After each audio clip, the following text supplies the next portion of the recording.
Облыста республикалық этно-мәдени бірлестіктер мен өңірлердегі қоғамдық келісім мекемелерінің басшылары бас қосты. Тараптар 90 сайынғы дәстүрлі тәжірибелік семинарда елбасы жолдауы мен рухани жаңғыру бағдарламасының орындалуындағы міндеттерге тоқталды.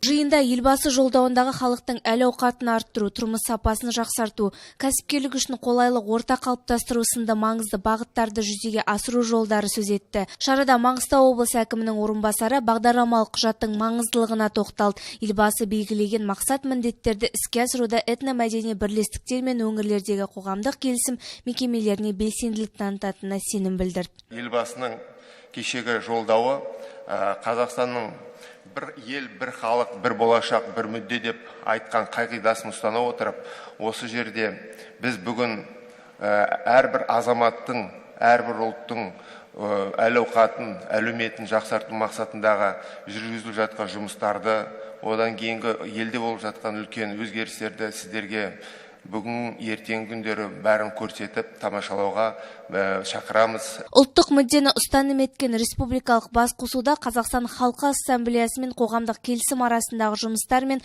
ынтымақтастықты арттырудағы шараларды пысықтады. Бірлікті бекем еткен басқосу жөнінде Қызылорда облысынан келген құрамның да айтары бар. Бұл жолдау барлық Қазақстан халқына бірдей, оның ішінде осы ассамблея өкілдерінде ерекше құрметпен, ерекше ыждахаттылықпен қарсы алған жолдаудың бірі.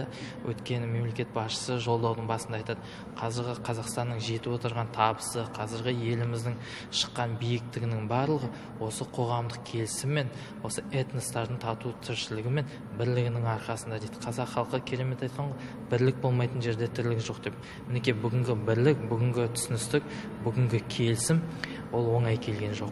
Сонымен қатар семинар кездесуде мультимәдениетті қоғамды құру және оны дамыту тақырыбы да қозғалды. Бұл Қазақстанның қарыштап дамуына өз септігін тигізетін болады дейді ұйымдастырушылар. Жансай Оразбай, Саламат Қайыпов, Каспий ақпарат.